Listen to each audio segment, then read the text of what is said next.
Ահա։ Սա ինչպես է կոչվում։ Սա կոչվում է բանանաս, շատ համով խաղող է։ Ինչ համի է։ Եվ բանանասի եւ անանասի։ Բանանաս։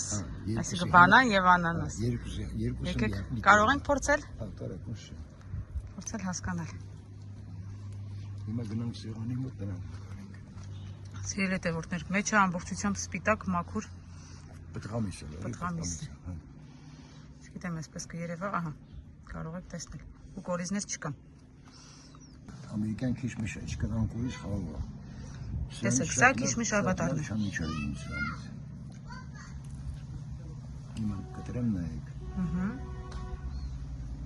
Լրիվ մաքուր է, անմահական խաղող է։ Բոլորը սրանից գալի տանում են իրենց ձեռքով չամիչ անելու համար։ Հիմա նայեք երկարությունը։ Մոտ 4.5 սանտիմետր։